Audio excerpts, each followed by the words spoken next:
Good morning. We are live on YouTube, Twitch, and Twitter, but we want to be live on Facebook too. So let me bring in our Facebook communities, including Mile High Huddle on Facebook, Mile High Huddle Podcast, and the Mile High Huddle Denver Broncos Superfan Group. So we're across 3 platforms. I want to bring everybody in on this wonderful Thursday morning. It's another NFL game day. And one's kind of hanging on us. And welcome in, everybody. This is, what is this again? It's Thursday, so it must be Broncos for breakfast, even if I do see my friend Erick Trickel in the middle of the night in Alaska in the -4. I appreciate you doing a 5:30 a.m. session for us, Erick. That's big time. So thanks for being here, filling in for Nick. I think Yo-Yo Dynamo comes in. He says, where's Nick been? Nick, one of his friends got I guess like lottery tickets you have to get to win they keep some trails limited. And he got like the most exclusive trail in the United States. And his friend said, hey, someone backed out on me. Do you want to go? He's like, hell yeah, I want to go. And Nick, being Nick, choosing kindness and compassion and consideration, checked with us. He's like, guys, is it cool if I go? I'm like, hell yeah, it's cool if you go. That's a once in a lifetime thing. Please do. And it gives us a chance to sit down with Erick, which I don't get to do enough with y'all. And I have a lot of fun doing this. So, Erick, welcome in. And again, thank you so much for being here. Yeah, no problem. It was easy getting up for this one as I haven't been to sleep yet.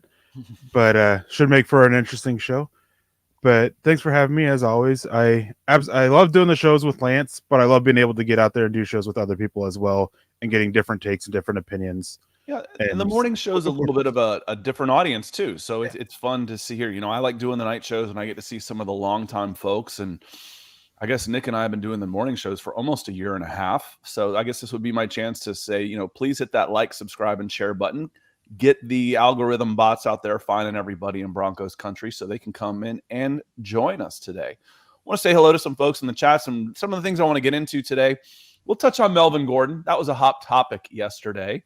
I want to get your take on it a little bit, and I'll give you mine, and we'll let the chat give us theirs. Then I want to hit on the Jets a little bit. Let's focus on the next game. The Jets, I think I wrote up in the description of this, 2 surprising teams, one for the right reason, one for the wrong reason. When you're looking at the direction of these 2 teams and where you thought they might be. I got a chance to watch the Jets and the Packers yesterday, and I have some thoughts on them, and I know you will too. So let me say hello to some folks. Jeremy Shawn was the first one coming in. He says, good morning, Scott and Erick. I personally feel like the whining and negativity are harder to deal with than the actual team struggles. That's part of it, but you know what that is? Attitude reflects leadership. Captain from one of my favorite roles and scenes from Remember the Titans. That's part of it. That's part of it. Fans, we don't count. We are always bitchy and whiny. Brad D says, good morning, guys, in Broncos country from Windy, Montana. Good morning, Brad. And D Bronx, 1414. Good morning, Erick. Personally feel like the slop is the only thing that sustains me while watching this team find new ways to be the worst offense in football every year. That's a harsh but true. This team is a bad offense away from being 4-2 or 5-1. Even if they were just poor, 23rd, 24th in the league, this would be a 5-1 team. That's crazy, man. Nobody. I'm sorry. Yes, I picked this team to go probably 11-6. I think it was my number. Nobody could have anticipated the offense being this inept, Erick. No one. Yeah, if you told me that after 6 games, this offense would be averaging 1.3 touchdowns per game, I would have laughed in your face. Like, nobody was expecting that. And it's that whole conversation about we were expecting struggles and it takes time to put it together. We were not this much, not this bad, right. Not this complete ineptitude that we're seeing, not just with the passing game where they're relying on lucky broken coverages, but also with the running game. Mm-hmm. And I think that's it. It's like, there were skeptics out there. There were people that were, saying that, every Seahawks fan in the world was saying, you don't know what you're getting. That's fine. Okay. But again, there's being right about it. And then there's being, oh my God, I didn't think it was going to be this bad. when I was right about it. It's just there's just no way. It was incomprehensible that it would be as bad as it's been so far. So it's got to get better, right? At some point, it's got to get better despite all the injuries. That's the hard part, Eric. Luke Wright saying good morning. Good morning, Luke. Appreciate you being here. Brad D says, the scheme or the QB or the scheme? I'm afraid it's both. And it doesn't stop there as the problem, Brad. It's the offensive line. It's the injuries at your skill positions. It's at the very top. Like I said, is it the head coach? Attitude reflects leadership. Where's the attitude on this team right now? It doesn't look to be all that great. Bam X, good morning, Broncos country. Good morning, Bam X. I actually ended up looking into some comments and saw you in a thread on Twitter.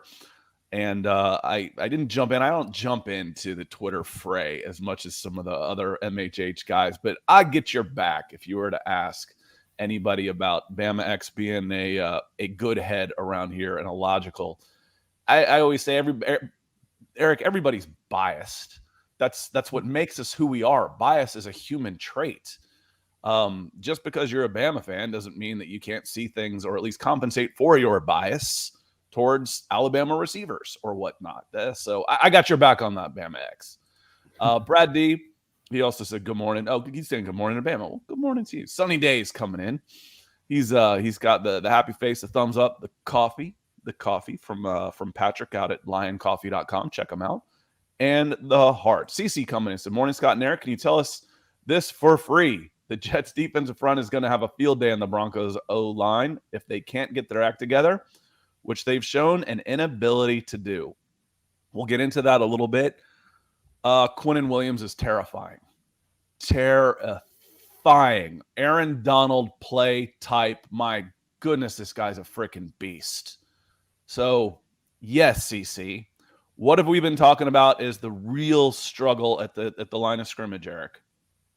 It's that interior, and Quinnen Williams, I mean, maybe we'll have Quinn Miners. Quinn Miners after he sat out. But either way, I mean, you still have Dalton Reisner, you still have Lloyd Cushenberry, and I don't want to crap on the offensive line too much. I do that plenty already, and I'll do that more tomorrow night. But Quinnen Williams is going to be able to attack this weakness. And the worst thing is with pass rushers is when they get hot, they stay hot for a little while.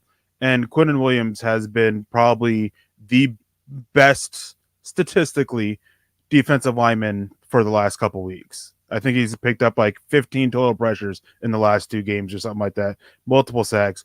Absolutely killing it in the run game. Like, he is the one player that scares me the most when playing this defense. And he's got a good partner in John Franklin Myers as well. And then the thing is that then they bring up, what was his name? Vin Curry, I think was his name. He comes in off the practice squad and he's terrorizing the tackles for the Packers. Quincy Williams, they only have about 4 names on this team. It's like Wilson and Williams, and that covers pretty much everybody. But the other Q Williams coming in at linebacker it's almost like a safety role, Eric. And I kind of think of it like that. If you can break, he's there to mop up. If anything, and every once in a while he'll shoot a gap. But then Quincy Williams was playing great too. So the offense is a bit scary. We'll break that down a little bit here and a little bit more. And Justin May coming in saying, good morning, fellas. What's your opinion on the Peep saying we should start a healthy Brett Rippon over an injured Russ? Wow. Nathaniel Hackett starting Gordon. Always liked him. Imagine how mad people will be at NH is what's the name of the stadium? I think of Mile High is all I really remember. What's the name of the stadium? At Nathaniel Hackett. Sorry. Yeah. At Nathaniel Hackett if he fumbles. Sorry, Justin. It's Empower Field is what it is. That's why NH wasn't ringing a bell. Let's get into this. I want to play this sound clip for everybody if you haven't seen it. And Eric, I want to get your take on it. Of course we did. It was a great talk. Love Melvin. Have so much respect for him as a pro for all he's done in this league, and we'll keep all that stuff private in there. Will Melvin Gordon start on Sunday, or did Latavius Murray do enough to get the start? No, Melvin will start. All right. It was an angry session last night on Mile High Insiders. Luke is not the biggest Melvin Gordon fan, and he kind of went off last night about this. What's your take on a macro level and even on a micro level, on a day-to-day?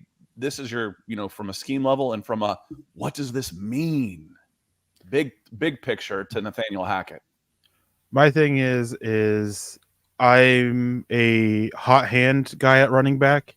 Play the hot hand. That's not Melvin Gordon right now. Murray, well, he didn't have a great game against the Chargers. It was fine. He averaged 4.8, 4.9 yards per. It's solid. Mm-hmm. And Melvin Gordon, I mean, he's a risk to hold on to the ball. I'm fine giving Gordon a few touches, turning to him to be the starter again after you very clearly benched him, which Hackett's whole thing about why he didn't get reps in the second half is a whole other issue. But it's okay because I do like Gordon. I was always cautious about bringing him back on a big contract because that was the talk, because he was going to get like $5 million on an average per year basis, and like a little bit much to spend on a running back, but got him back for cheap, so I was fine with it. And then he comes in, fumbles 4 times in 4 games. Like, have him be the backup and try to work back to being that guy. I agree with you on all of that stuff. The one thing for me was the starter doesn't matter. It's a title. He was the starter last game, and that's all that came out of it. Is like, okay, and that's how I read into it. It's like, yeah, he's if you put the word "still" in there, yeah, he's still starting. Well, he started last game. He was a starter. So what? Who cares? It doesn't matter that he's starting unless he fumbles on the first series. Then it matters. It matters what's the rotation gonna look like. I still would bet, if we're doing prop bets and over at my bookie, he doesn't lead the team in touches. He doesn't lead the team in carries. I would still go a Latavius Murray in there. So, my take on this is, one, you're rewarding him for pouting and the negative attitude. He didn't do anything wrong, really. I mean, he looked unhappy on the sidelines. Good. I mean, I want him to be supportive and stuff, but if he's pissed off about not playing, I'm okay with that. You see, I don't want him to be happy on the sidelines if he's depending on if there's been no communication that, hey, we're going to do this and this. The other part of this is the position coaches are the ones who generally dictate rotations. The head coach has enough going on, as we know. Their plates are definitely full anyway, that the position coaches are the ones that will dictate the rotations. And to a certain extent, the players themselves will too. You see them, you get a running back these days, get 3 carries in a row, he's tapping his head, he's coming out. That's the international sign for sub me out. So, that my macro question on this is, one, does it send a message? Melvin isn't all that happy. So be it. I don't mind that. Are you undermining your running backs coach a little bit? But I'm sure he's involved in this. So my overall take on this is he's starting. So what? Who's playing 60 minutes? Who's in there when it matters? Yeah, I'd be curious. With you. I'm curious to see how it's going to end. I would think that Murray ends up with more carries. Mm-hmm. I wouldn't be surprised if he ends up with more touches in total. It seems like that the way they want to go is the Javonte Williams bulk of the carries going to Murray, and then Gordon still playing his similar role. For me, the message that is being sent is that it's Hackett just being that player-friendly coach a little bit. Of you have Gordon that is a little upset, which not a super big deal to me. Not ideal, but you're turning around after very obviously benching him, using the excuse that you didn't get enough plays in the second after the halftime, even though 50% of your plays in regulation came in the third and fourth quarter. And then you're turning around and claiming him back as a starter. Like it's just weird to me. Yeah, it's just weird. I say a zillion times over and over and over again, I don't care what they say, watch what they do. So that's where I'm more interested. Oh, he's a starter. So what, man? So what? I don't care what you say. If he gets his 3 carries and it's a 3 and out and that's the last time we see him and he's over there pouting on the sidelines again, that would be a replay, right? That's again, he started last week. We saw how that turned out. I think my biggest issue with everything with Gordon right now is the lack of self-awareness with his comments after the game, with him not understanding why he was benched. Mm-hmm. Like, I think it's pretty obvious why, and he should be very aware of it. Yeah, he should be. I like Melvin Gordon press conferences because you get something other than regular, player speak, can speak. But, I quote baseball movies all the time, going back to Bill Durham. You got to learn your cliches. You got to love them. You got to know them. They are your friends. Say, listen, I understand. I got to play better. I got to earn my way back out there. Latavius Murphy was playing well. I'm happy for him. And inside you're saying, I'm calling my agent. I've already texted him 3 times to see if he can get me out of here. That's it. And I read your article a little bit about him after the fact. And, I agree with you. As I was watching that game, I'm like, at best inactive, at worst cut this week. Because if you're not going to run him, what's he doing on the sidelines? He's not going to play special teams. Mike Boone will play some special teams. You can't carry a passenger at running back. You just can't. So he's got to be contributing. If he's not contributing, he is a negative.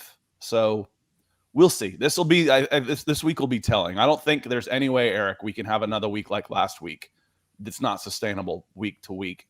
Get another week like last week, he's gone. He'll be gone. Yeah.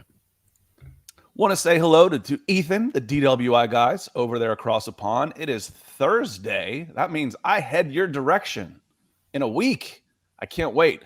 Turns out my passport expired, Eric, and because I haven't gone, and it's kind of a pain to get your passport renewed on an expedite. So I call up the office and they say, "What's your zip code?" And I tell them, it's near Atlanta. And they say, "Sorry, Atlanta's booked.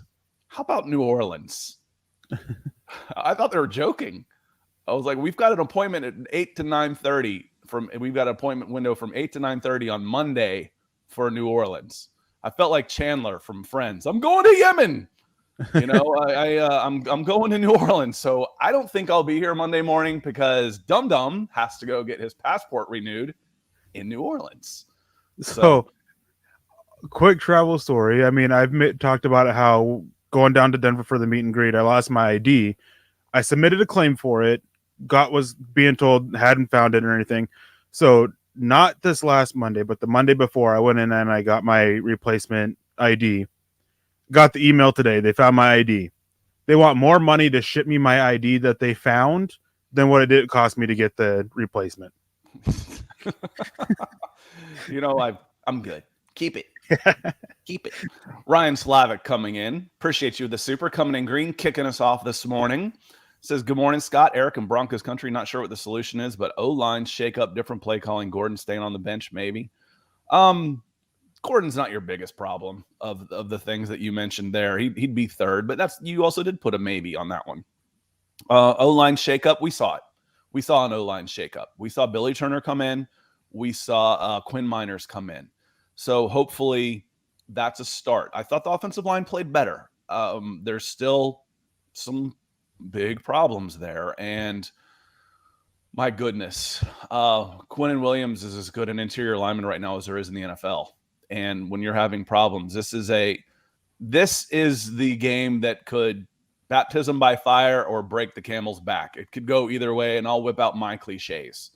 This could be the one where we can't live like this anymore, or you step up and you meet a challenge against a guy who is just wreaking havoc. I mean, my goodness, he was terrorizing Aaron Rodgers in that interior line, and it wasn't just him. So Jets have a really, really strong defense. We'll get into them in a little bit too. Want to say hello to Greg Smith coming in on Facebook. Good morning, Greg. Appreciate you being here. And on Twitch, look at you coming on Twitch. ID Williams 1972. Good morning, guys. Mile high salute. Right back at you. I'm a true Broncos fan, but I'm also a realist. I call those cynics. I think cynicism and realism are synonyms, but I'm a cynic. Right now, I have zero confidence in this coach, the team, the season, And even the game against the Jets helped me change my mind. Oh, I'm not sure I'm your guy. ID Williams. I'm not sure I'm your guy. Or Eric, we were just talking about, I'm a cynic. You know, I was a Cleveland-born, Akron, it's a suburb of Cleveland. I'm an Akron-born Atlanta sports fan. You don't get any more cynical than this SOB right here. But zero confidence in this coach. All right, let's go there, Eric. What do you think? Do you think there's hope for Hackett? Do you think that I feel like we should hashtag that. Hope for Hackett. Do you think there's hope for Hackett? Yeah, he's still a younger. Not convince me there, Eric. He's still a younger coach in his first head coaching experience, has a really young rookie staff. So yeah, there's still hope of Hackett and the rest of the coaches putting it together. How much hope? For me, not a whole lot, but there is a little bit. It's not zero. It's not zero. Yeah, again, whew, man, rainbows and sunshine here. We're caffeinated bliss. Let's get that man some coffee. You start feeling better after a caffeine jolt. Not all of this. Again, I'm going to contradict myself a little bit here because, you know, as you were saying that he's giving Russell Wilson too much leeway. That's a problem. That's on him. That said, you know, as a play caller, are we seeing guys get open? Yeah, we are. Okay. Mm-hmm. You hit a few of those and it's a different game. A third down conversion here or there, a first down where you get 8 instead of -3. A touchdown in the final play of overtime. Yeah. Hit Hamler on the slant. It's a win. Man, that one's not on Hackett. You know, Dulcich over the middle, right in front of you. I mean, I understand when you've got 4 guys in a route. Okay, so I'm here and I don't have a lot of time and I'm focusing on the wrong way. I don't see Hamler on the slant. Oh, okay. I'm okay with that. When you've got time and the play is breaking down and Dulcich is right in front of you, literally right in front of you, and the seas have parted, and you don't run it or dump it to Dulcich, that's on the quarterback. You know, I mean, that's a miss. That's a bad miss.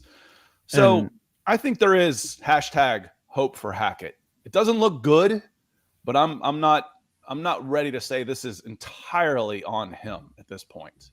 And with some of those misreads too, I mean, adding more onto Wilson is they were bad pre-snap reads. The one with Hamler, it was obvious man coverage pre-snap, and Judy and Hamler were your man beaters. They were running it was a little pick route to get Hamler open on the slant, and Russell Wilson just locks in on Cortland Sutton. And go ahead. I'm sorry. And with Hackett, I always talk about, or I keep seeing people talk about how play calling is terrible. I'm not saying it's great. It's a lot better than people are giving him credit for because of the fact that he is getting receivers open. He does have some really good passing concepts and designs and everything that are being utilized. It's just his sequencing to me is the bigger issue. And it's a lot of those things of we're going to throw a wide receiver screen to the right, then we're just going to flip the play and throw it to the left. Or we're going to throw 2 fades on the goal line running the same exact play, or 2 shotgun runs on the goal line within, you know, a series after another. It's the sequencing of it. He doesn't set plays up very well with his play calling. That to me is the bigger issue than his actual play calling in and of itself.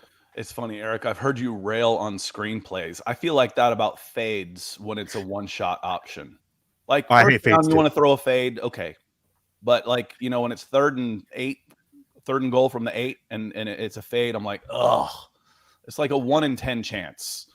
They look nice, but it's just the fades are the ones that get me. And I fell in love with it because one of my favorite plays of all time, 1994, Auburn at Florida as 19-point underdogs, despite having a 15-game winning streak. They won the game on a fade. Patrick Nix, Bo's dad, to Frank Sanders.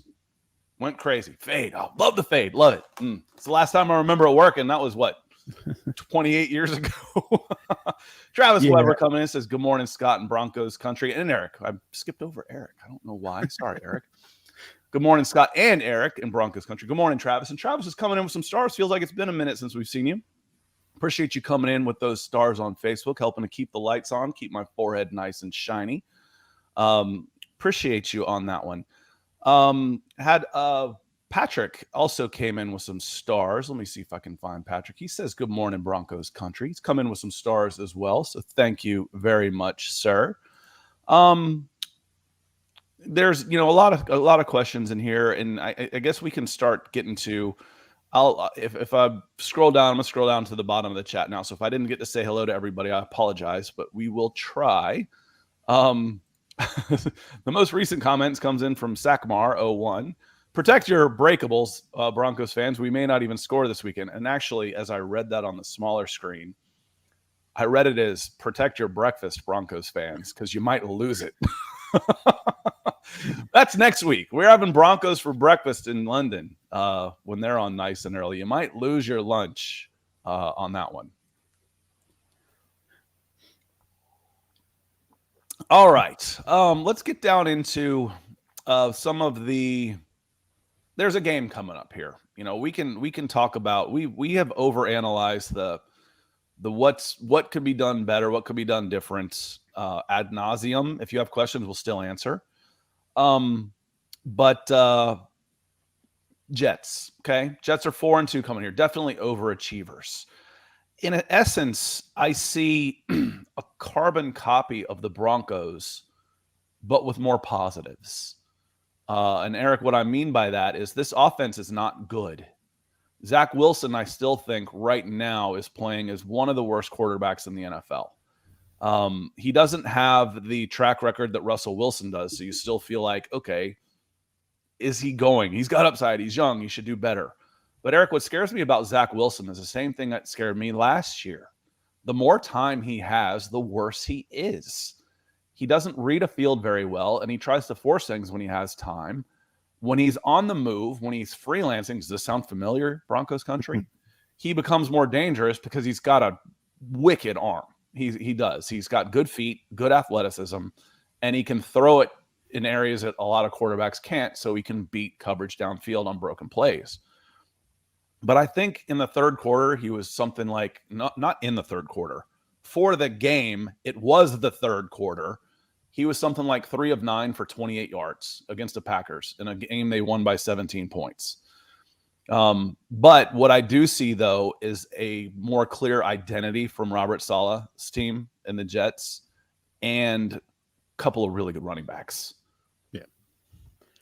I think that's the biggest difference as with what we're seeing from the offenses. They actually are able to get a running game established and sustain it. The Broncos don't have that same success. The play in the passing game to me is quite similar.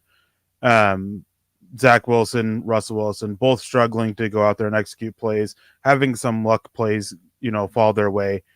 It's just a lot of similarities there.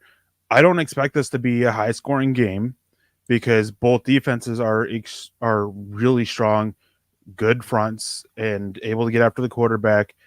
And in the case of Zach Wilson, he is one of the few quarterbacks that brings pressure on himself more so than Russell Wilson does. And so he likes to put himself in those positions. And he's a less effective early career Russell Wilson because of just the way he plays. And I would expect the Broncos defense to be able to capitalize off that because he has a high percentage of turnover-worthy plays. The Broncos just have to go out there and, defensively execute to get those turnovers. All right, I have an answer to this, but I'm not going to lead the witness here. The Broncos can win this game if, or the Jets win this game if. Let's talk about some of the things because you mentioned turnover plays, which triggered that question in my head. What are some of the keys to this game for both teams? Forcing turnovers. I think that obviously in general football, the more opportunities you give your offense to score, the better. Or if you can just score directly off a turnover, obviously tremendous. Even more important when your offense is struggling as bad as both of these offenses are. If you can go out there and you can give them even more opportunities to go out there and try to get something going, then that's just a tremendous thing to do. I mean, when we go back to this Chargers game, there at the end, it was the talk all over Twitter from all the media, all the fans, was the defense needed to make that turnover to win the game, and didn't get it. And it's same thing here, because I don't have a whole lot of faith in this offense being able to get going against the Jets defense, and the same thing with the Jets offense against the Broncos. This is one where I think after the game, whoever wins the turnover battle is the one team that wins this game. Yeah, the Jets were able to. I think it was 0-0. If it wasn't 0-0 at half, it was close. It may have gone in like 3-3. But the teams, and that's where I see a little bit of a mirror image. Is the Jets defense is really good. The Jets offense isn't really good. But like I said, the difference for me is they have more of an identity. They will run the ball. They can run the ball. They're not trying to force feed a struggling quarterback right now. You know, I mentioned 3 of 9 for 28 yards. Well, what's the key number in there? 9. You know, he only had 9 pass attempts against the Packers. They weren't trying to force the ball into their young quarterback's hands. They were trying to take some of the pressure off of him. Eureka. And leaning on your defense, and they got a special teams score out of it, which helped open up the game and put more pressure. And then Aaron Rodgers was under siege the entire game. Looking at PFS grades, I haven't looked at their grades for the Jets before to know how they do. We are kind of the same mind that they're not great on the Broncos. I think for the most part, they do a really good job on the Falcons. And this is a problem with the national grading system, is you've got different people doing the grades. So it's impossible for, okay, Eric, you're going to grade the Broncos. I'm going to grade the Falcons, and then we're going to put them all in one hopper and say that these are the grades. Well, we grade differently. But watching this game, the worst graded player on offense for the New York Jets, your friend and mine, you guessed it, Zach Wilson. I mean, he came in at a 35. He's not good right now, and this defense the Broncos defense can take advantage of it. The key to this game is who blinks first. Who blinks first? And the Broncos losses, it's been the Broncos. It's been the Broncos. Yeah, and I actually looked it up with Zach Wilson, is among quarterbacks who have at least 68% or 68 dropbacks. He has the highest turnover-worthy play percentage in the NFL. It's going back to the running game here is, as you said, the Jets are able to get it going and take that pressure off the quarterback. That is something that the Broncos, they have to figure it out.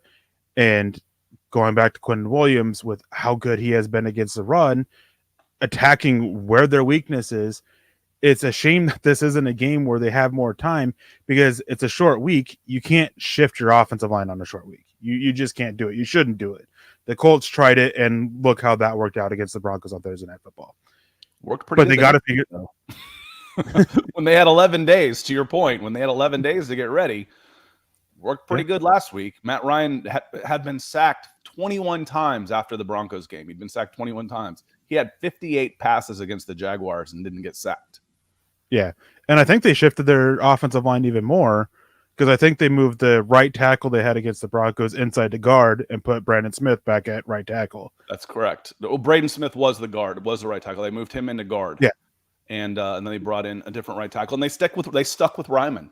They stuck with the young guy at left tackle who had a mare against the Broncos. But yes, going back to some of the things that we're crying out for in Broncos country is some of these changes. Man, if it ain't working, do something different. You know, is it the? I remember when I was a kid, I think it was the year of the right within 2 years of Carolina Panthers. June Jones was the head coach of the Atlanta Falcons, and he was a diehard run and shoot guy. And after they had just passed for 80 yards and been sacked 50 times and were 3-11, the headline was June Jones remained committed remains committed. I'm like, well, they should commit his ass because he's insane. And I think that was at the time I said, if they don't fire 21, 22 years old, like if they don't fire him this year, I'm going to be a Panthers fan. I'm done. They're only 3.5 hours. Charlotte's only 3.5 hours up the road. I'm going to be a Panthers fan. So are you stubborn enough? Do you believe in yourself enough to adapt to make the changes? That's what we haven't seen. We don't know. That's the unknown with Nathaniel Hackett. I think yes, but will he do it? I don't think he'll do it with Russell Wilson. No. But I think he can do it in other areas that can help this team. I think that with Russell Wilson's injury, the hamstring and the shoulder, I do think he should be benched for this game, but it's not happening. If he isn't the starter, if Brett Rypien gets a start, I would be extremely shocked. But elsewhere, it's that situation. I've mentioned it before, and most of the time I've mentioned it, it's been in regards to Wilson and having the cojones to say, okay, what you want to do is not working. We're going to go try this other stuff. We're going to stick with the stuff that is working, moving the pocket, that kind of stuff. Does he have the cojones to go out there and potentially upset players by benching them? Because that is something that he has to do. And we have going with this includes the Melvin Gordon situation that's happening right now. He does these things to try to appease the players. So Dalton Reisner, who's been a starter all three years of his career, entering his fourth year, is he going to sit there and try to upset Dalton Reisner, the local kid? I don't know. He's a free agent and he's not playing well. Yeah. I don't care. And that's exactly how it should be. And that should be the way that should be the viewpoint of the head coach. He's not performing. He's a free agent. I don't think that they went into the season with him as part of their plans of the future because they tried really hard to trade him during the draft. They kept those lines of communication open all the way up until Netane Moody hurt his knee in training camp. He's clearly not part of the future. So why are you still sticking to him? Is Netane Moody that bad? Is Graham Glasgow just completely uncomfortable on playing on the left side? Because I know you and I have a little bit of a different thought on Graham Glasgow and not saying he's great. I thought he was the better of the three interior offensive linemen. Is that an issue of it really is a case of we just don't have anybody else we can turn to? Yeah, there's a a saying I like to use that I don't argue levels of elite. Okay. So I'm not going to get, if you're going to talk about who's the greatest quarterback of all time, for me, it's probably will always be Joe Montana. I'm an 80s kid, MVP every time he went out. If you were to say Tom Brady, I wouldn't argue with you. I'm just not. Whatever. So, for me, saying which is the worst of the three interior linemen, I'm not arguing levels of suck either. So if you think if you were going to say it was Graham Glasgow and I think it was Lloyd Cushenberry or Dalton Wright, I'm not going to argue with you. You've got a valid argument on any of those guys. What I have said is I did like what I saw in the preseason with Glasgow at center. Yeah. I would like to give him a chance, at least start repping him there. You're going to upset somebody. You should be upset. You're 2-4. You should be upset. It's time to upset some people, folks. It's time. That's what is. I think that could be as frustrating as anybody. We're not here to make friends. There's sayings out there about that. I'm not here to be your friend. I'm here to be your coach. Yeah. And again, does Nathaniel Hackett have the gravitas to pull this off? And talking about accountability, I think we actually got flagged because I used a phrase about accountability, about sometimes you gotta make an example of someone and prove that everybody's going to be held accountable. And if you don't do that, then everybody's just going to kind of walk out there and be like, well, I'm not getting benched. Yeah. There's nothing changing. And the only one that we've seen be held accountable is Albert Okwuegbunam. He is very clearly benched. He wasn't performing as a blocker, dropped some passes. And from what I gather, he's been struggling in practice as well. He's been benched. Well, he doesn't have for lack of a better way, he doesn't have the respect of the team for him to be the guy you make an example of. Right. He wasn't a full-time starter. He probably wasn't the starter going into the season if Dulcich doesn't get hurt. Well, you are trying to sit here and replace Dalton Reiser. Tom Compton was brought in to compete at right tackle, but also to be an option there at left guard. You have other options at center. You traded up for Luke Wattenberg. Like, you got to go and you make an example of one of those two guys, a long-term starter at your left guard for every year of his career, or the starting center for every year of his career so far.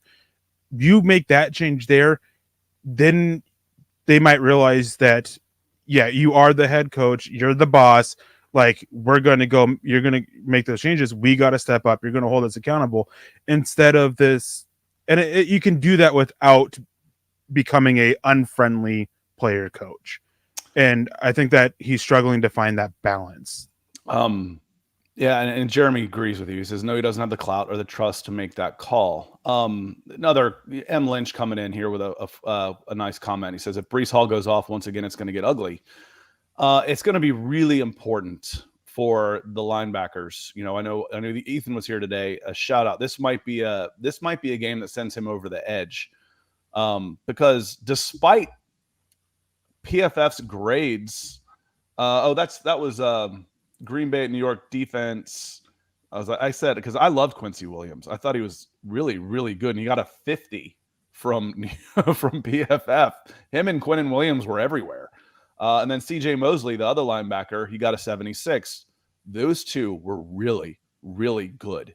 And if Breece Hall has a big game, and it's because the linebackers are missing assignments, missing tackles, and then you're going to go out there and watch CJ Mosley and Quincy Williams have big games at linebacker. That might be the game that sends Ethan over the edge, the DWI guys who's been calling out for upgrades at linebacker since we've known him. Yeah, and I talked about this leading up to the Chargers game with Nick last Friday. Is Austin Eckler wasn't a running back that really scared me. Like, he's a talented running back, don't get me wrong. But with the way that you're seeing success against the Broncos in the running game, Eckler doesn't really fit that. Breece Hall does. Mm-hmm. He does have enough power to his game and they have enough receiving weapons, even though their passing game is not a big threat. They can spread you out. They can force you to stick a nickel and just power it down your throat. And that is what's scary to me, because everywhere on this defense, tackling issues have been such an issue. Even with Alex Singleton, who had getting praised for 19 tackles, well, he should have had the record because he missed 4 or 5 by my count in the game. Justin Simmons missed 4 or 5. Kareem Jackson missed a few. Like, everyone on this defense is missing tackles. And Breece Hall is not quite, the level of, making people miss, breaking through tackles like Javonte Williams, but he can do it quite well. Yeah, and we saw what a power back like that with Josh Jacobs could do to this defense. Then they also have, you mentioned Javonte Williams. They've got Javonte Williams' former teammate at UNC, Michael Carter, in his second year, who is quick. He is really quick, and he's a good receiver out of the backfield. This is going to be a big, big test because that's their offense. It really is. You've spent a lot on the passing game in draft capital, and a number 2 overall in Zach Wilson, a higher pick on Garrett Wilson. You've got some money and some receivers, but right now the passing game doesn't scare you because Zach Wilson is not a very good quarterback, plain and simple. But Breece Hall and Michael Carter can get it done. They can get enough. 14 points could win this game, Eric. Yeah, I wouldn't be surprised if this is one of those games where 12 points could win it. I don't expect more than 25 points combined in this game with how good the defenses are, unless one of the offenses has a complete flip and that light bulb turns on and everything just clicks for them. Like, I don't expect a lot of points. And what the thing is you think more likely, because we've got a track record of seeing it, it would be the Broncos. Mm-hmm. I've said it can't really get worse. And I stick by that. Nick always, shudders when I say that. I'm like, but it really can't. You're last. You're 15 points a game. You scored 9 in overtime against the Colts. You had was it 11-10, the win over the San Francisco 49ers? I mean, it really would be tough. Now, you mentioned your score. I don't know. You guys, Give me your score prediction is what I'm saying. I don't want you to hold back on it. I'll give you mine. Give me yours. Oh, we're holding it for this. Don't hold it. People are here now. It's like I always said, I think my dad actually one time, reached over. She's like, he's at a retail place and she's on the phone one moment. And he's like, reached over, like hung up the phone. He's like, I'm here. So these folks are here. What is your score? What was your score prediction?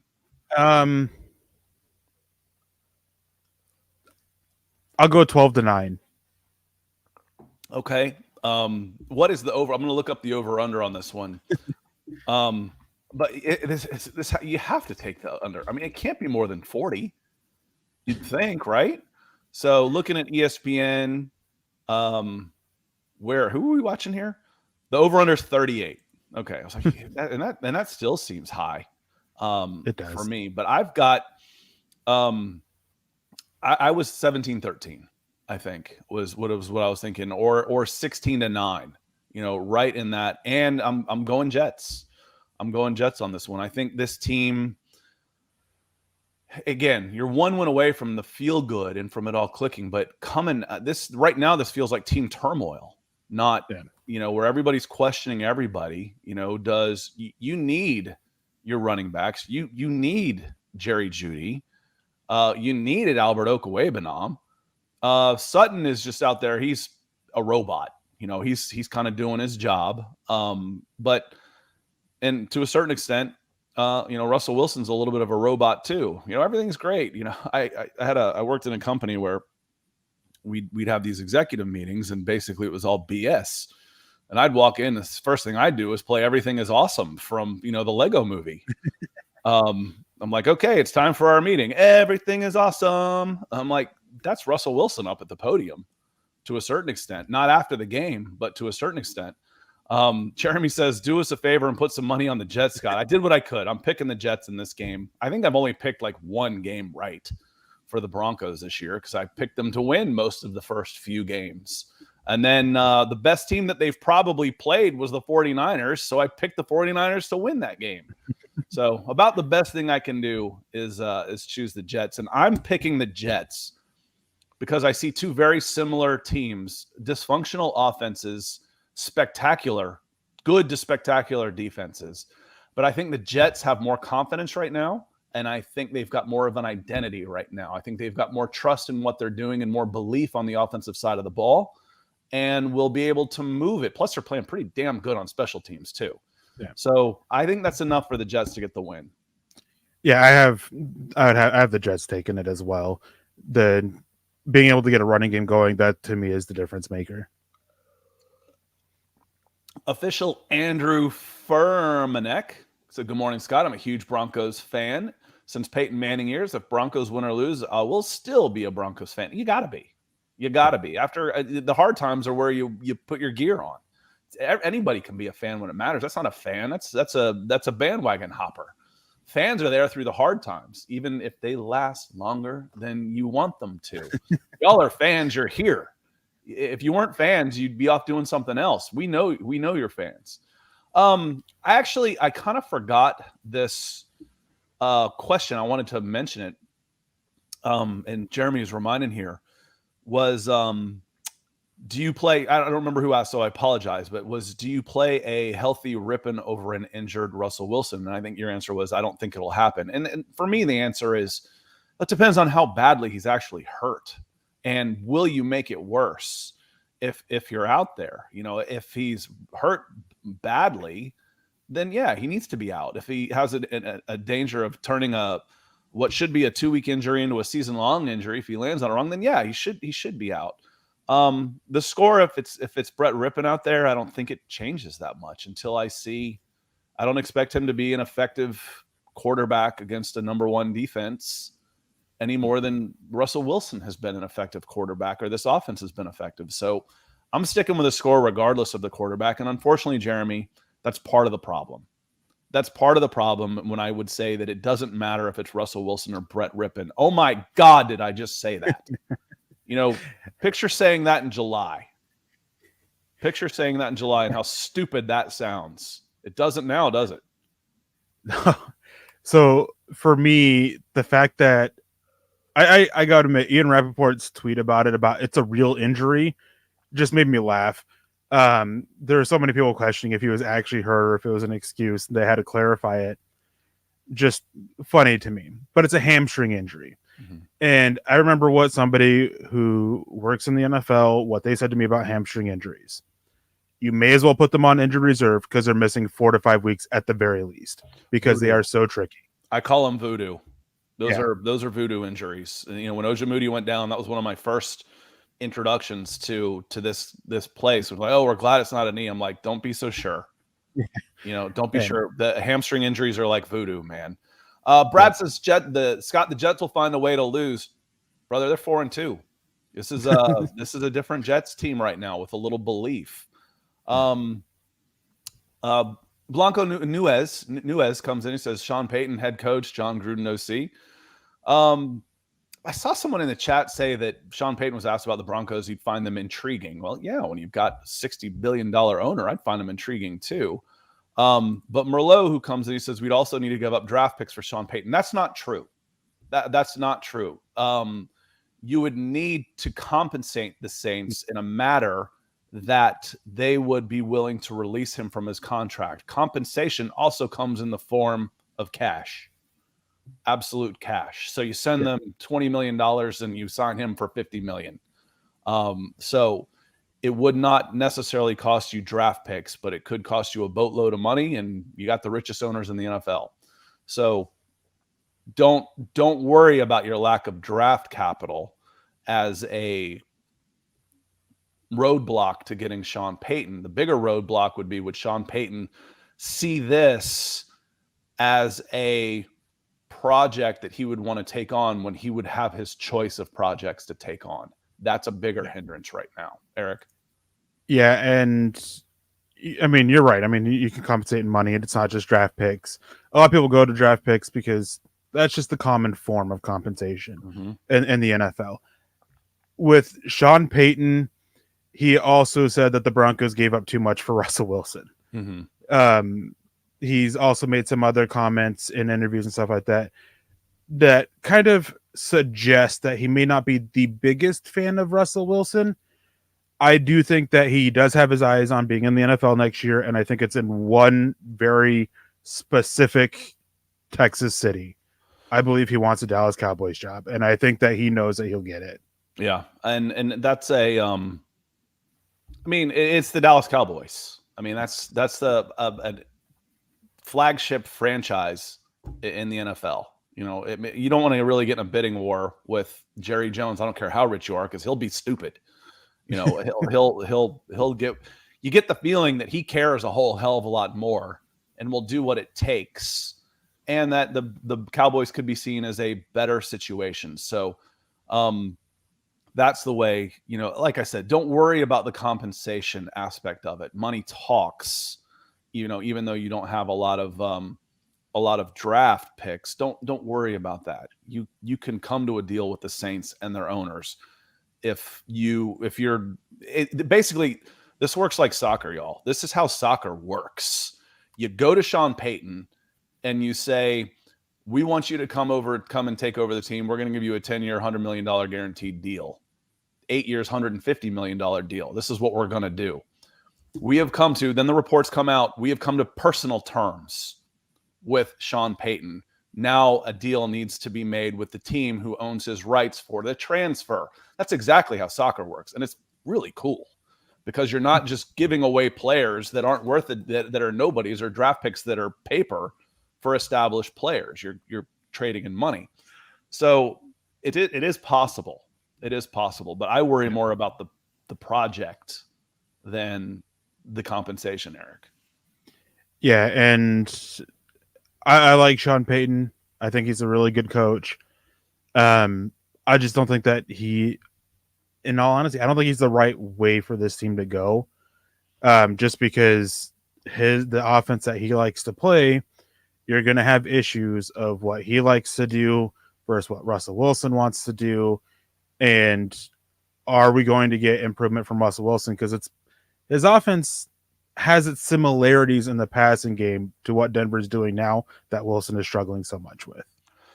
And as Cleta the T says, I can't shake the feeling the Broncos are going to be hand the Seahawks a top 10 pick. That's an insult to injury type of thing. If they're sitting there picking at 23, 24 because you're 11-6, 10-7, so be it. So be it.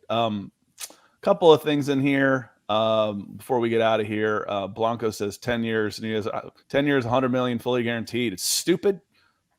Hell, I actually just said 7 for 150. That's even dumber. I'm just riffing, Blanco. I don't know what the numbers would be exactly, but Matt Rule is walking away with $40 million. So he had roughly 7 years, 70 million guaranteed. Yeah. So 10 years, 100. And remember, coaches, everybody's contracts are guaranteed except the people we care the most about, and that's the players. Football is the absolute worst sport in the world for players, from college on the NFL, comparatively speaking. It's the freaking worst. Jamal says we should have hired Brian Daboll. Never had a chance.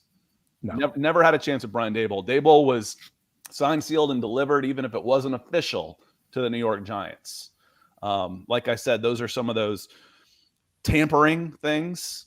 Hey, listen, we're not calling to offer you a deal, but when it comes up, Brian, we want you to be the head coach of the New York Giants, and when you're available, this is what we're going to pay you.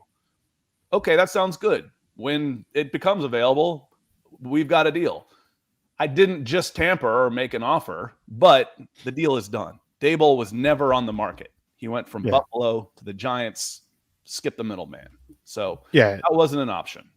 Everybody knew that he was going to be tied hand to hand with the new GM of the Giants, Schoen, right? And the debate was, will it happen in New York or will it happen in Chicago? Early January, it became quite obvious that it was going to be the Giants, and Denver just didn't waste their time. Like, they weren't. Sean Payton's not going to fire himself, or George Payton's not going to fire himself for a new general manager to come in for the head coach. Like, just not going to happen. So, on that note, I do think we are on the track for a one and done year with new ownership, in a season that is spiraling. If it doesn't rebound to the tune of, let's see, if you're 2, there's 11 games left. 6-5 would get you to 8-9. 6-5 would be a maybe. Anything below that, 7-10 or worse, you're looking for a new coach next year. I truly believe that, Eric. I think I'm with you. I think 7-10 is that line. Right. I think he'll be fine at 8-9. The injuries, I think they'll play, if they end up keeping him, if things rebound enough, they'll play heavy into the injuries as to part of the reason why. But it is trending that way. Hackett being done. There's been rumblings coming out. I think Mike Liz talked about it in one of his radio interviews, that there is already pressure from the new owners on George Payton that is trickling down onto the coaching staff. I've said it a zillion times, y'all, and pay attention. When the local beat writers start turning, the winds of change are already in effect, because they no longer have to worry about maintaining those relationships. That's what makes politics so freaking sleazy, is because there aren't term limits and those guys are in there for life and they have to maintain those relationships. But that's a different story. When you start seeing that, it's starting to leak out from above that this is the way we could be going. And on that note, we are going to be going. And I want to say thank you to our closer, Ethan, the DWI guys, coming in with the big 50 pounds, coming in hot pink. Great show, gents, and Broncos country. Thank you. Thank you for being here. We've missed you. And I got a feeling I'm going to be over in London next week. We'll have Friday open, Saturday, and then Sunday the game. So I'm hoping we get to see you in several of Broncos country. Someone came in here and mentioned the name of a pub that they were doing a meet and greet on Saturday. Make sure you send that to me. And before we get out of here, when we're talking about protection, and in Broncos country, if you're like me, you're increasingly getting more concerned about cybercrime with people stealing your private data and invading your privacy. I'm fairly tech savvy, and that's why I use NordVPN on all my browsers, whether it's my desktop, tablet, laptop, or phone. VPN stands for Virtual Private Network, and NordVPN protects you as a one-stop shop for all things cybersecurity. It's incredibly easy for me to use, which means I don't have to be an MIT grad to figure it out, just a public school Auburn grad. With just one click, I'm protected. It's very intuitive. With my NordVPN account, I can have up to 6 devices protected. I no longer have to worry about hackers, malicious sites, and pop-ups. For the price of a single cup of coffee a month, I have complete peace of mind knowing that my devices and data is protected. Plus, with NordVPN, I'm never a slave to media blackouts. I can switch my virtual location to a market that is showing the NFL game, like the Denver Broncos in Atlanta, because they're not always going to be on national television from here on out. I want to watch so I don't miss out and can watch the action live. Broncos country, grab your exclusive NordVPN deal by going to nordvpn.com/MHH to get a huge discount off of your NordVPN plan, plus 4 months free. It's completely risk-free and Nord's 30-day money-back guarantee. That's nordvpn.com/MHH. It is in the description of this show, and I'll drop it into the chat before we get out of here. So, on any last thoughts before we leave, Eric? Yeah, I mean, I hope that the Broncos are able to turn around. That's the fan in me. The analyst in me doesn't think it happens, but the fan always wins in, the hope aspect of how the team does. I just hope for a good game. I'm tired of the slop that we've been getting. Yeah, again, I promised that it would be more exciting. I guaranteed that it would be more exciting. We would have more attack-minded football on both sides of the ball. We've gotten that on defense. Yeah. We have not gotten that yet on offense, and it's frustrating. It is frustrating. On that note, y'all, enjoy the game tonight. The football priests will be back tonight, Zach and Chad, at 6 o'clock, 6:15. At 6:15 Mountain Time, so make sure you're tuning in to the Mile High Huddle podcast. And Nick will be back next week. So the next time you see me, I will be with Nick. And check out Eric tomorrow night on Dove Valley Deep Divers at 6. Him and Lance are on time. They start right there on 6. So on that note, we are going to get going. And as Nick would say, choose kindness, choose compassion. And he would definitely say, go Broncos.